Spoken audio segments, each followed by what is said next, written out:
Hi, my name is Parastu Imami, and I'm the host of The Road to Success for Your Highly Sensitive Child. This podcast is about empowering parents of highly sensitive children to nurture their child's unique personality trait and create a path to success. Our podcast provides guidance, insights, and support to help you unlock your child's full potential, fostering resilience, confidence, and a bright future. If you're new to my podcast, please go back and listen to episodes 1 and 2 because they provide information on high sensitivity that all subsequent episodes will build upon. If you skip these episodes, you won't get as much out of this and all subsequent episodes. To book a private coaching session with me, please visit my website at parentinghsc.com. Before I dive into today's episode, here's a friendly nudge. If you haven't hit that subscribe button yet, what are you waiting for? Join our podcast family. And if our episodes have been little beacons of insight for you, I would love to read your reviews. Today's episode is a continuation of episode 15, and today we will be talking about parenting highly sensitive children ages 3 to 10 outside of their home life. So, first, I like to talk about school life. If your child is at the stage where you're searching for school, like a new school, you want to keep the following in mind. The first thing is this school a good fit for your highly sensitive child? Here are some things to consider. You want to talk to the school and your child's potential teachers to see if they're knowledgeable about highly sensitive children. If they say, yes, they are knowledgeable, then I would encourage you to ask them to explain their understanding of highly sensitive children to you. If their answer matches the definition of high sensitivity that I have shared with you, then the school is knowledgeable about this personality trait. However, if their answer does not match what I've shared with you, then and you decide that you're going to go with this school for whatever reason, maybe the school is close to your home, maybe it's convenient, maybe you like everything else about it.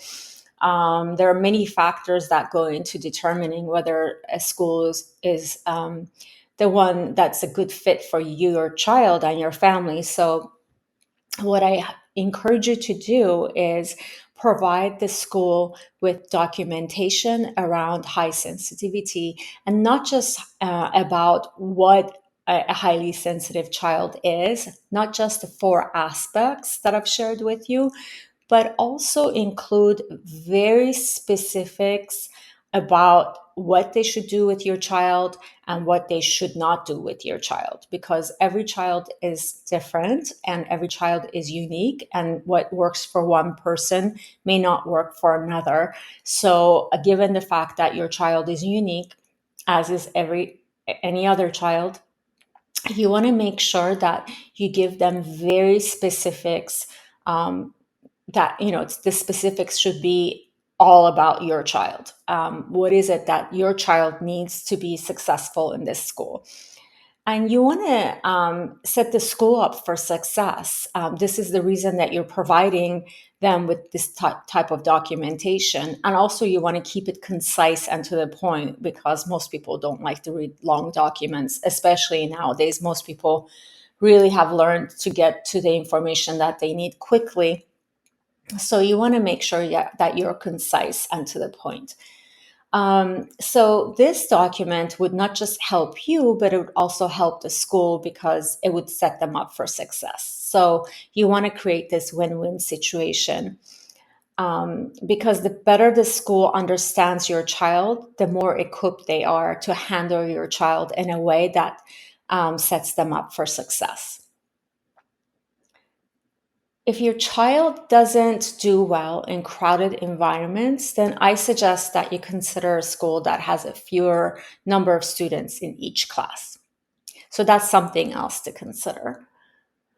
Also, before you decide to go with a particular school, make sure that the school is willing to accommodate your requests. So, just sharing the documents with them is not going to be enough. You need to know that the school is willing to cooperate with you, and they're willing to, first of all, understand your child, take the time it takes to understand your child and their specific needs, and they're going to agree to cooperate with you and accommodate your ask. So it's really important and not to assume that just because you provide them with documentation that's it, and they're the school is going to actually take action. I highly recommend that you make sure that you get their cooperation, and that they're willing to agree to whatever your request is. And then once you've selected the school, then I encourage you to talk to your child's teachers and decide what is best for your child with specific situations. For example, if your child is sensitive to loud sounds, for instance, and then you want to talk to the teacher and figure out where is the quietest part of the classroom. And maybe, for example, that could be the front row corners or the back row corners. And then once you have had that conversation and you and the teacher agree on where the best seats are for your child, just make sure that you engage your child as well to make sure that that arrangement works for your child. Because you don't want to force anything on them, right? You want to make sure that it's a collaborative effort, that you all agree on what would be best for your child. And then make sure that the school allows your child to take bathroom breaks when they need it. And for highly sensitive children, bathroom breaks don't necessarily just mean that the child has to go use the restroom, but they can take bathroom breaks to go regulate themselves. So if they feel overwhelmed or they feel like they're going to get overwhelmed, then they can take preventative steps to go and regulate themselves. So, for example, you can teach your child to go splash their face with cold water. Usually, water is very calming, and cold water really helps you regulate yourself. So, if they don't like cold water, for example, I don't like to splash my face with cold water. So, what I do is I just close my eyes and take some deep breaths if I'm in a setting where I can't use my somatic exercises. Um, I have mentioned in that episode where I talk about regulating your nervous system, there are techniques that you could use in school environment or in a public environment. So make sure that your child is aware of those techniques, and is like uses them at home frequently enough that it's kind of like a habit for them, so that when they are not regulated, because often when we're not regulated, our logical brain doesn't work, right? So you want it to be so routine for them that they know exactly, okay, when I'm dysregulated, I'm going to go do X, Y, and Z. So they don't have to think about it when they're in that situation. And then, given that this is a new school for your child, prepare him or her for what they can expect. So if there's something that is similar between the school and the home environment, or if this is a change in school, if there's something similar between the old school and the new school, you want to make sure that you let your child know these are the things that are going to be similar or the same, and so that they can, it helps them feel more secure and calmer, because they know that, okay, there are certain things that they could expect to be similar or the same. So not everything will be brand new to them. And then next, ask your child what they need to feel safe, secure, and comfortable in school. Um, Often we make assumptions about what our children need because obviously we know them really well, but it's important not to make assumptions. It's important to go with facts. So get the facts directly from your child. Just, ask them what is it that they need. And, as a highly sensitive child, feeling safe is very important to them. It's a question that you want to ask very often is, what can I do to make you feel safe? Or ask them, do you feel safe? If you can see that they're getting overwhelmed, ask them what's going on. Do they feel safe? Are they comfortable? Do they feel secure? Because often the root of the problem is that they don't feel safe.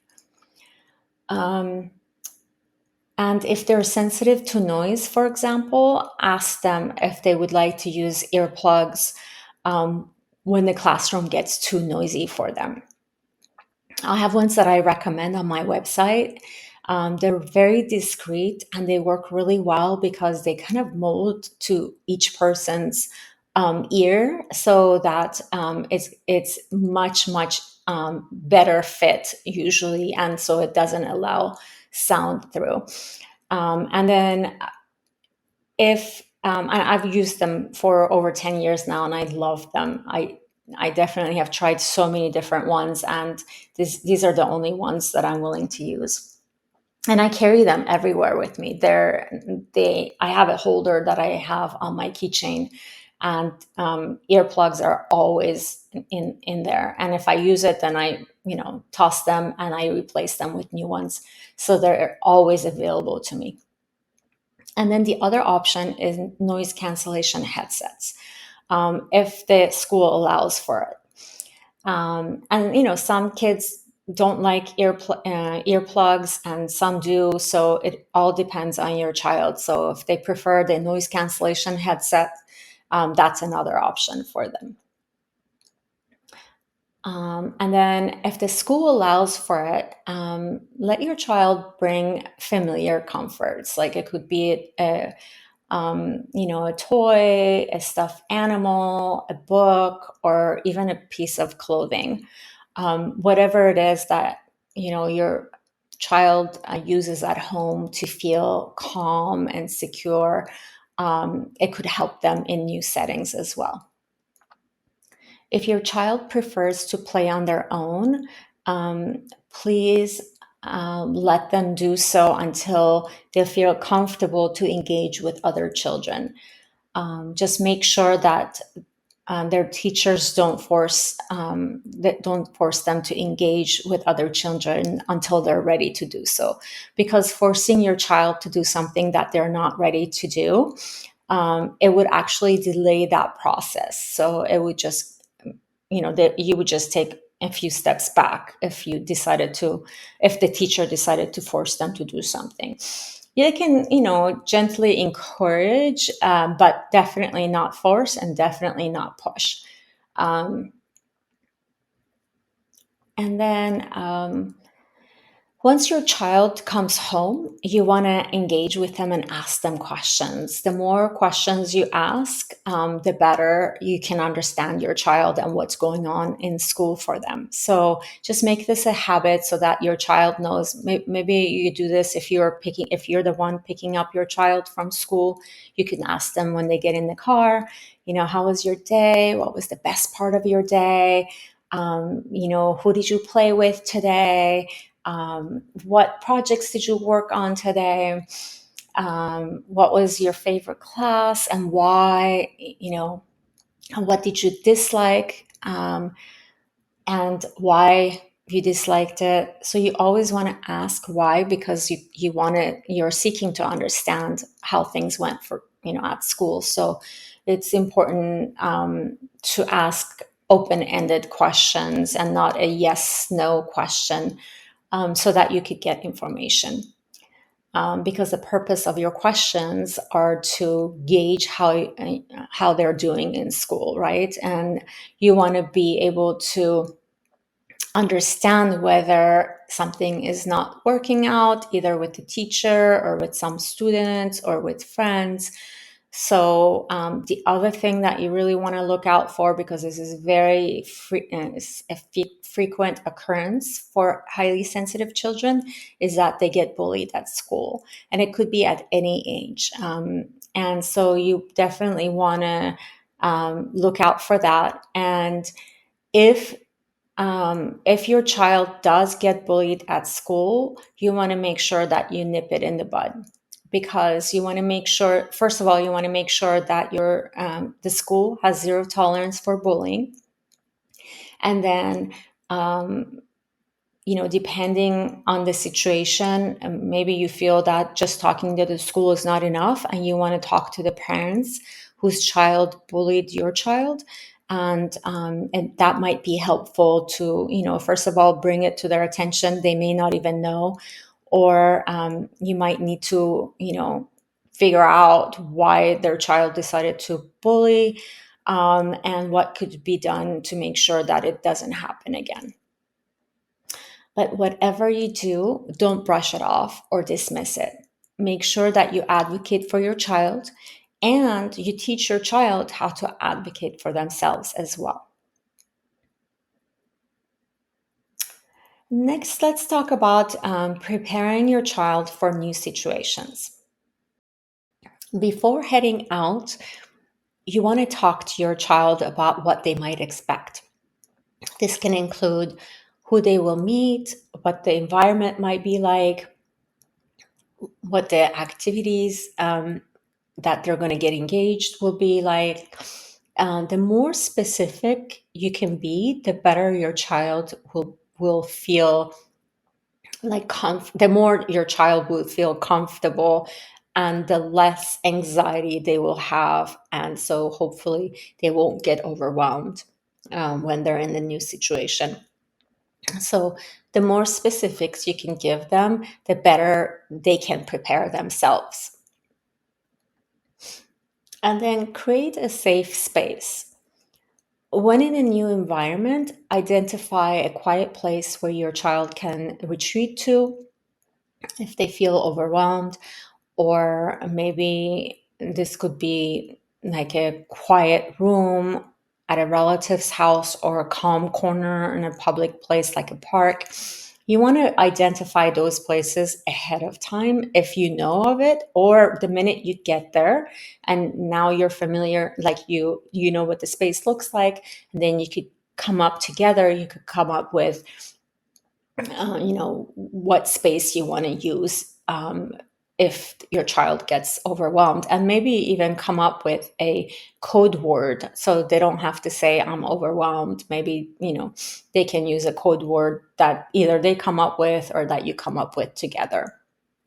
That usually is really nice and playful, and it helps them because sometimes they don't want to say I'm overwhelmed in public, for example. So it helps to have a code word. And then you want to pay attention when you're in a new environment with your child. Pay attention for signs of your child getting overwhelmed. Your child usually gives you cues if you're looking for them.